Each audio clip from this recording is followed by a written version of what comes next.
that most people have voted in favor of a new draft constitution with a margin of 56% to 43%. But it is only the first weekend of voting on the constitutional referendum. The rest of the country will vote next weekend. Election monitors report some claims of voter intimidation and early poll closing.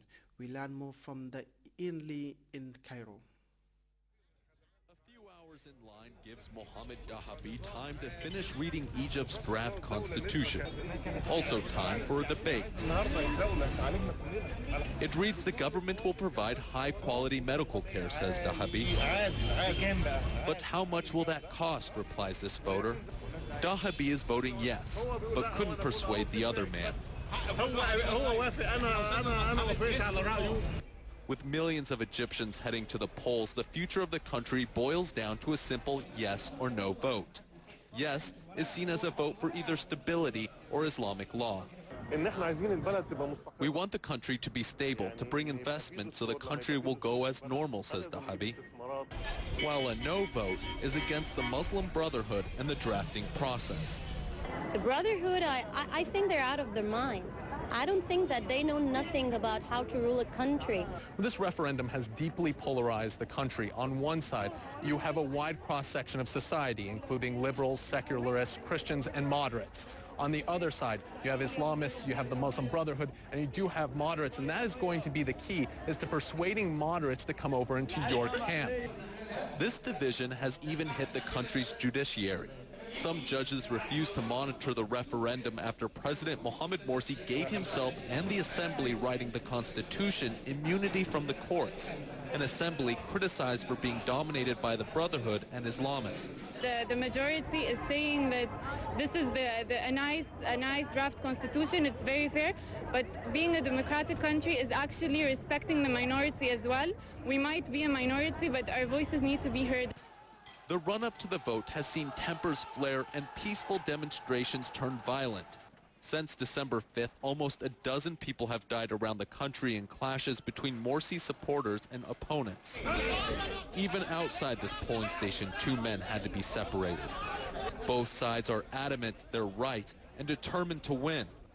With the country divided, it seems unlikely calm will return after the final vote is cast on December 22nd. Ian Lee, CNN, Cairo. The president of the ECOWAS Chief of Defense Staff, General Soumaïla Bakayoko, has said that the proposed military intervention plan for Mali has been approved. The general was speaking as the new interim prime minister names his list of cabinet ministers. But as we hear in this report, the new team is composed of most members from the old cabinet of deposed prime minister. The evening news anchorwoman on national television in Mali learned at the same time as the public the names of the members of the new government there. The General Secretary of the President's office made the announcement. The new team of ministers looks very much like the old one. Speaking to the former cabinet, the Prime Minister, who was just forced to step down, Sheikh Modibo Diarra, transmitted power to the new man in office, Diango Sissoko. The main ministerial posts of defense, economy, and foreign affairs have not changed. Regions in the north of Mali are better represented, with 3 new posts created since the last cabinet. A source close to the president's office said that interim President Diankondo Traoré and new Prime Minister Sissoko met on Saturday with the head of the military junta, Captain Sonogo, for the final touches.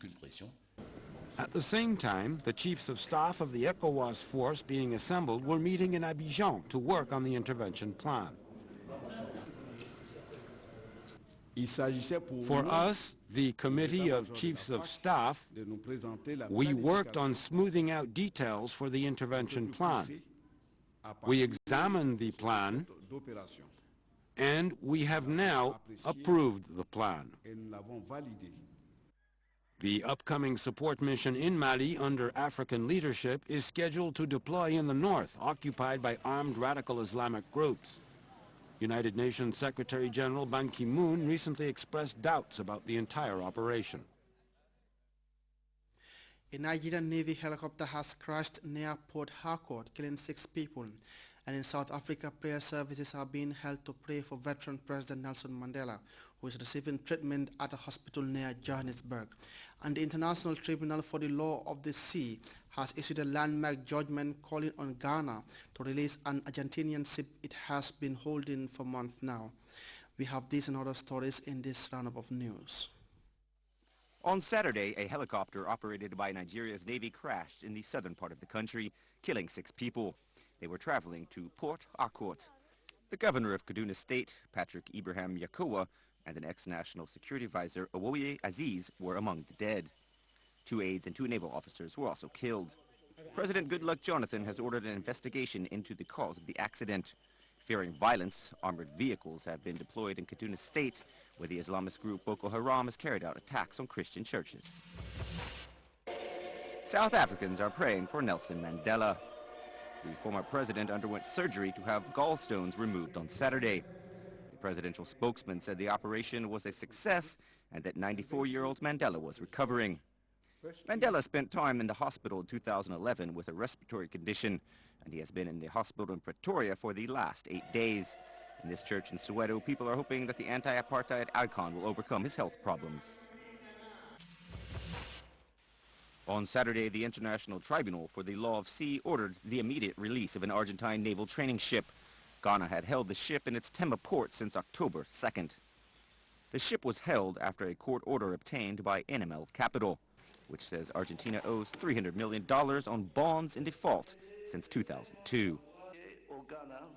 Ghana's government contested the court ruling, but in the end said it would comply. Overnight Saturday, the Italian Coast Guard intercepted 2 boats carrying nearly 450 African migrants. Most of these men and women were from sub-Saharan Africa, and they left the continent on Libya's coast. The Italian Coast Guard brought them to the island of Lampedusa. Tens of thousands of African migrants had already landed on the island since the Arab Spring in North Africa. We now take our second break.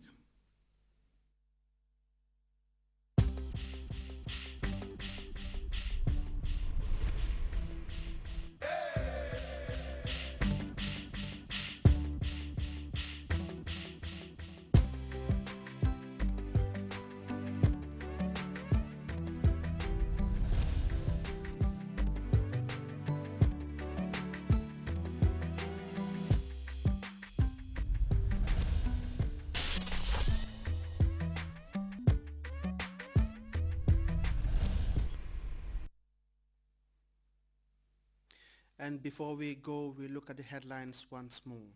More and more volunteers have streamed into Kanilai to take part in the threshing of rice at President Jammeh's farm. The Female Lawyers Association of the Gambia have completed a 6-week training in Sharia law and women's rights. Egyptians have approved the draft constitution in the first round of voting, but opponents have accused the government of rigging the ballot. And ECOWAS defense chiefs have finalized plans for a proposed intervention in Mali to roof out rebels occupying the north of the country. That brings us to the end of this edition of the news. Thanks for the pleasure of your company. Stay tuned and enjoy GRTS.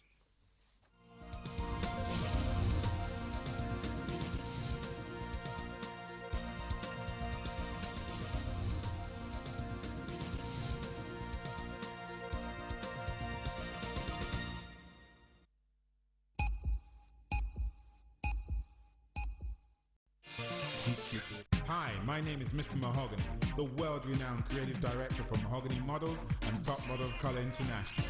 And I will be coming to the Gambia to look for the next modeling superstar. This event will take place on the 22nd of December at the Caraba Beach Hotel. You will get the chance to see the best models that Gambia has to offer, compete to be the face of fashion for Africa. This is the event of the decade and a show not to be missed, especially with music being provided by award-winning DJ Homeboy, all the way from London, England. Prizes include catwalk at Fashion's finest London Fashion Week show, compete in Top Model of Color International, photo shoot with international photographer Carl Lake, 1-year cover with Beauty and Business. Mr. Mahogany is proud to be a part of this international star-studded competition. Sponsors include AfriCell, The Gambia Experience, Set Photography, Caribbean Beach.